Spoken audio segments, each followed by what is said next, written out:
प्रभु तेरी वाणी जीवन की रोटी, नैनों की ज्योति अंधेरा मिटाती।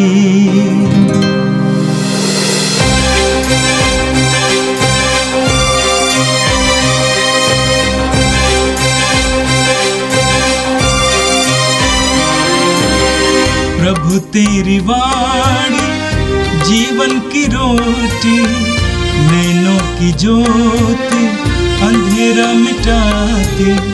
प्रभु तेरी वाणी जीवन की रोटी, नैनों की ज्योति अंधेरा मिटाती। वाणी वाणी वाणी वाणी वाणी पवित्र है, शाश्वत है, जीवन का मन्ना है। 24 जुलाई शुक्रवार। पहला पाठ नबी यिर्मयाह का ग्रंथ, अध्याय 3, पद संख्या 14 से 17।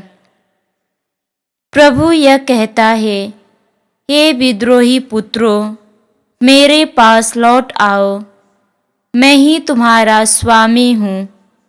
मैं तुम लोगों को सब नगरों और राष्ट्रों से निकालकर सिय्योन में वापस ले आऊँगा। मैं तुम्हें अपने मन के अनुकूल चरवाहों को प्रदान करूँगा, जो विवेक और बुद्धिमानी से तुम्हें चराएंगे। प्रभु यह कहता है, जब देश में तुम लोगों की संख्या बहुत बढ़ेगी और तुम्हारी बड़ी उन्नति होगी, तब कोई भी प्रभु के विधान की मंजूसा की चर्चा नहीं करेंगे। कोई भी उसे याद नहीं करेगा, किसी को उसका अभाव नहीं खटेगा और उसके स्थान पर कोई दूसरी मंजूसा नहीं बनाई जाएगी। उस समय यरूशलेम प्रभु का सिंहासन कहलाएगा। सभी राष्ट्र प्रभु के नाम पर यरूशलेम में एकत्र हो जाएंगे। वे फिर कभी अपने दुष्ट और हठीले हृदय की वासनाओं के अनुसार नहीं चलेंगे।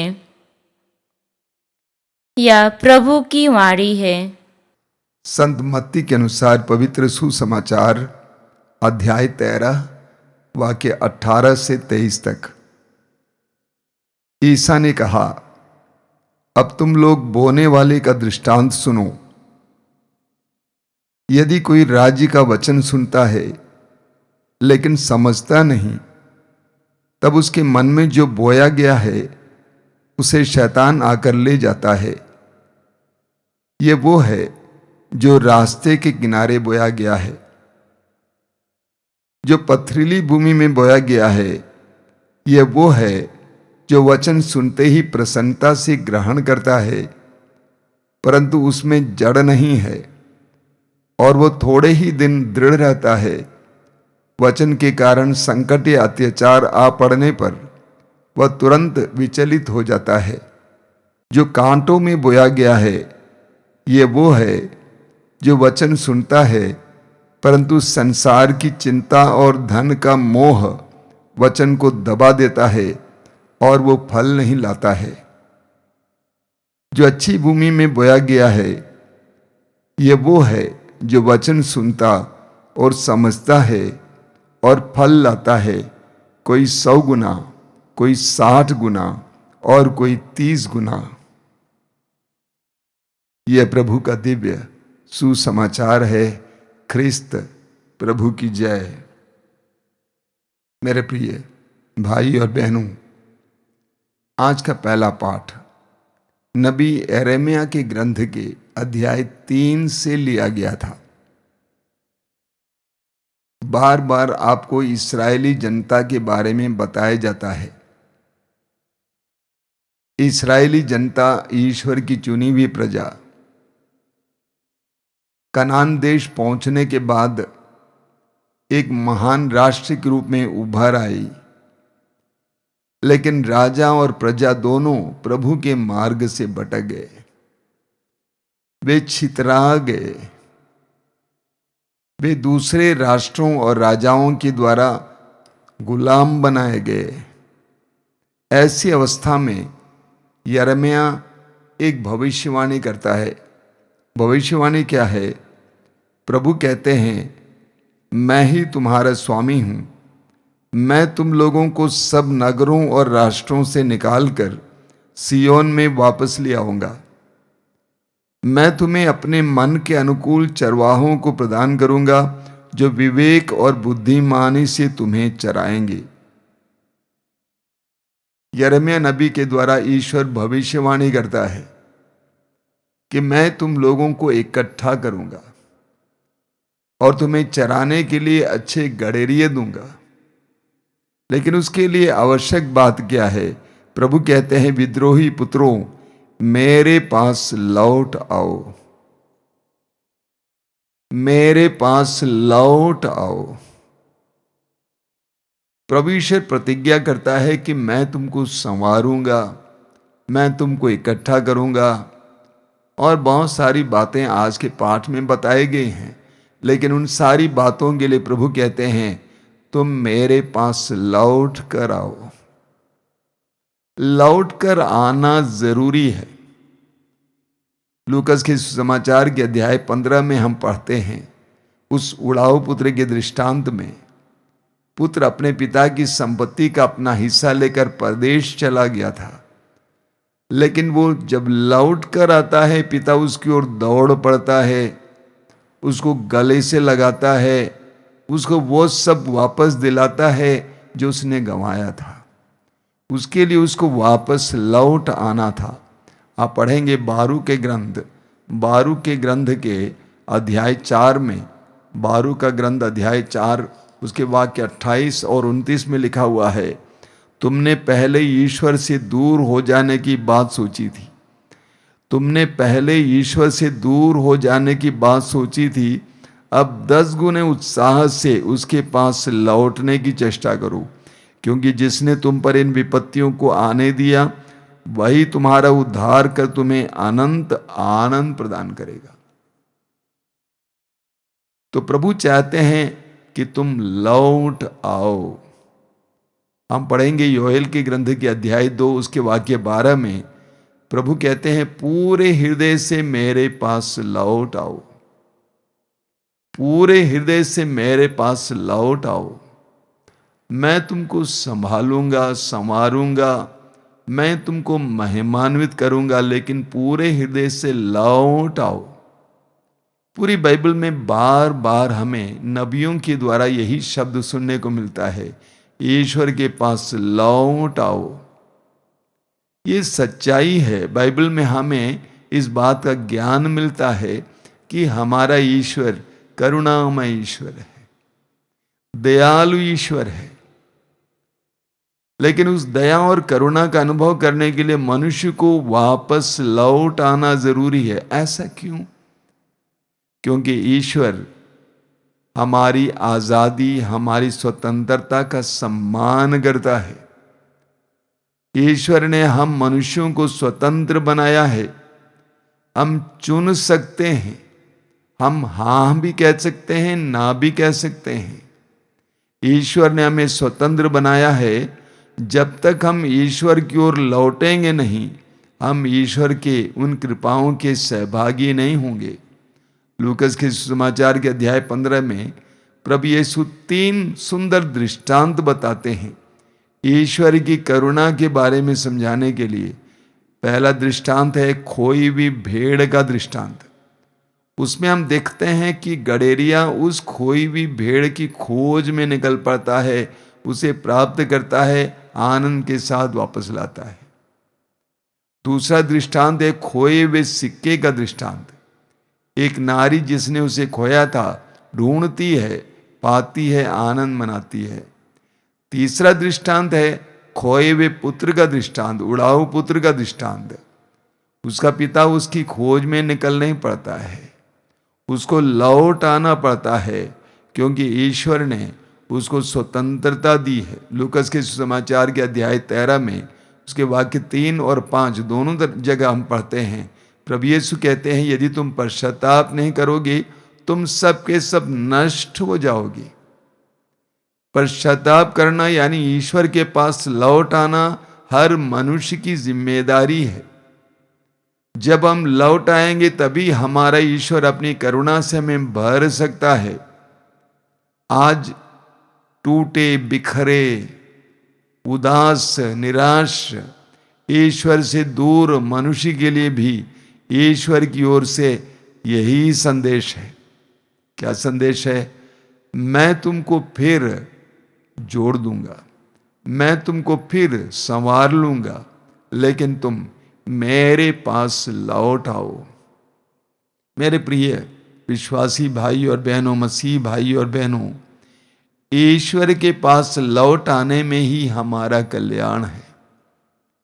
ईश्वर प्रेमी है, दयालु है, करुणामय है, लेकिन वो हमारी आज़ादी का सम्मान भी करता है।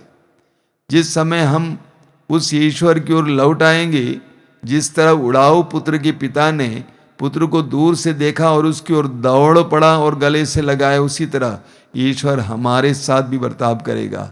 लेकिन हमें वापस लौटाना है। हम जहाँ हैं वहाँ से लौट आएं।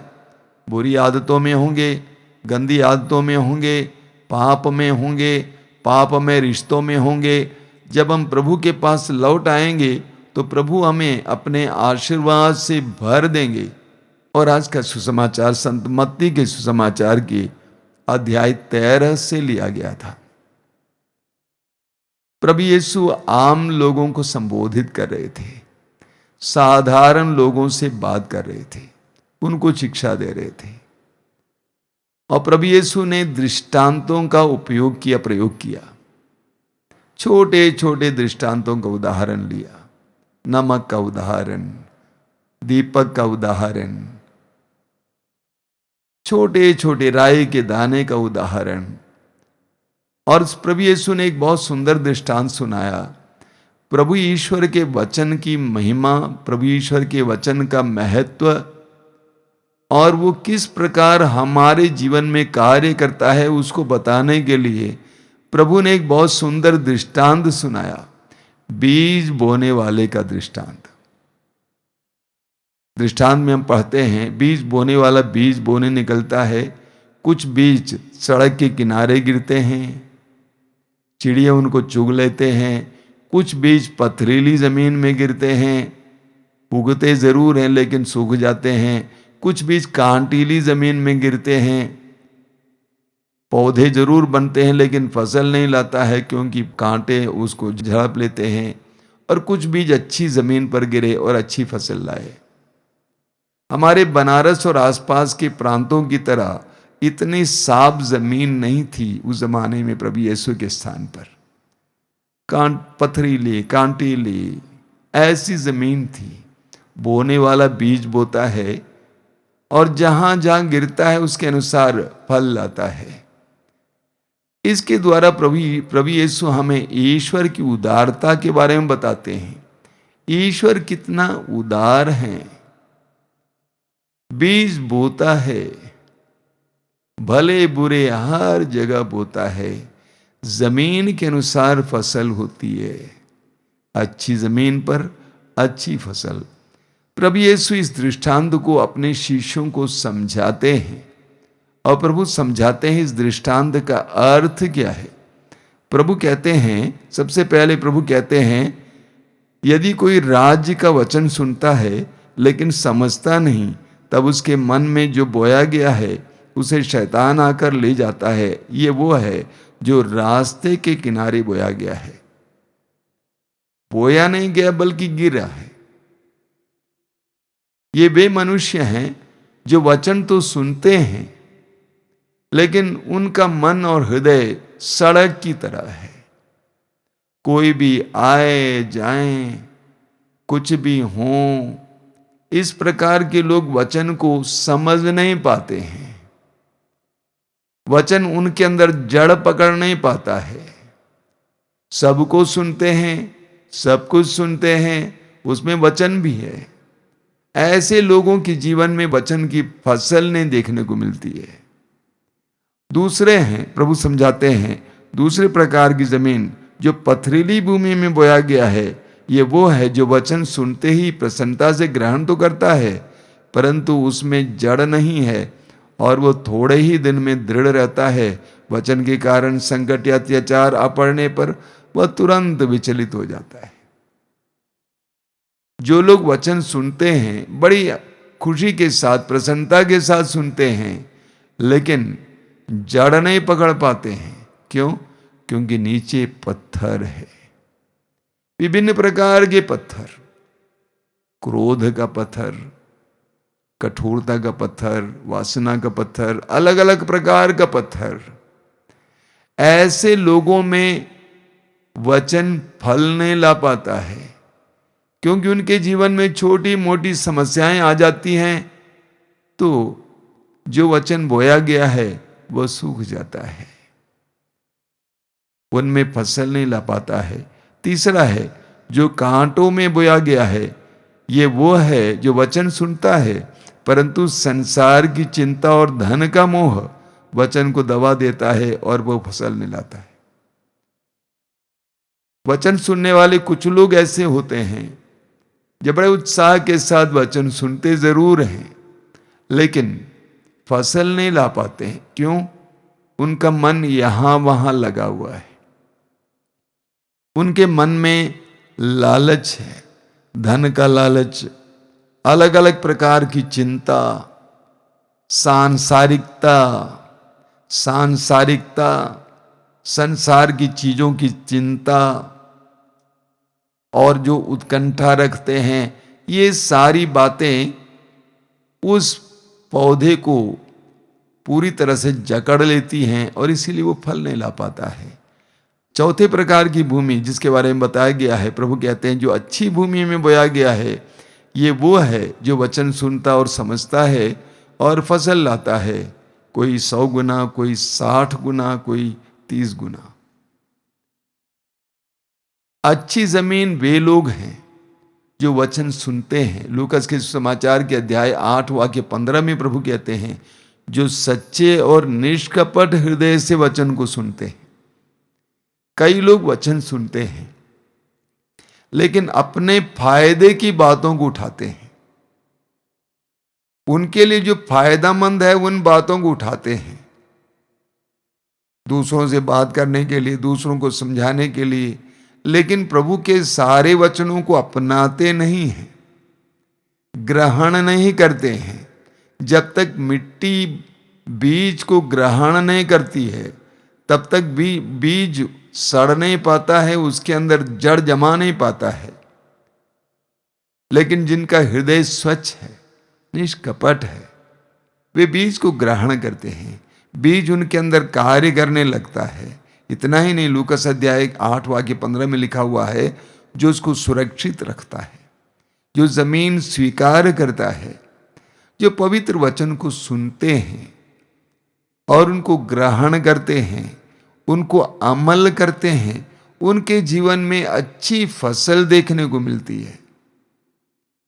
कई वर्षों से मातृधाम आश्रम में रहकर और अन्यत्र भी प्रभु का वचन सुनाने के बाद मैं देखता हूं कि कैसे लोगों के जीवन में वचन की फसल देखने को मिलती है, और वो भी कैसे लोगों के जीवन में वचन की फसल देखने को मिलती है। निष्कपट हैं, निस्वार्थ हैं, ईश्वर के प्रति खुले हैं, अच्छा हृदय, अच्छे मन रखते हैं। उनके जीवन में प्रभु की कृपाएं प्रचुर मात्रा में देखने को मिलती हैं। हम प्रभु से प्रार्थना करें कि हम भी अच्छी जमीन की तरह ऐसे लोग बने जो प्रभु के पवित्र वचनों पर विश्वास करें, उन्हें ग्रहण करें, ताकि वे हमारे जीवन में अच्छी फसल लाएं। आइए हम प्रार्थना करें। प्रभु धन्यवाद देते हैं आज के पवित्र वचनों के लिए, धन्यवाद देते हैं आज के दिन के लिए, जीवन के वरदान के लिए। हम तुझसे प्रार्थना करते हैं हमें भी स्वच्छ, सच्चे और निष्कपट हृदय के बना दे, ताकि हमारी प्रार्थना, हमारी भक्ति, वचन सुनना, ये सब हमारे जीवन में अच्छी फसल ला सके। हमारे अंदर की हर प्रकार की कठोरता को दूर कर, हमारे हृदय रूपी, मन रूपी जमीन को स्वच्छ बना दे, मुलायम बना दे, तेरे पवित्र वचनों को ग्रहण करने लायक बना दे। प्रभु यीशु इन वचनों को सुनने वाले मेरे भाई बहनों को आशीर्वाद देना, उन्हें तेरे संरक्षण का अनुभव मिले। आज के दिन वे जहां कहीं भी जाएं, वहां पर उन्हें तेरी सुरक्षा का अनुभव मिले। हर प्रकार की विपत्ति से, हर तरह की दुर्घटना से, शैतान के हर छिपे खतरे से वे बचे रहें। हमारी प्रार्थना को ग्रहण कर, आमीन। प्रभु तेरी वाणी जीवन की रोटी, नैनों की ज्योति अंधेरा मिटाती। वाणी वाणी वाणी वाणी वाणी पवित्र है, शाश्वत है, जीवन का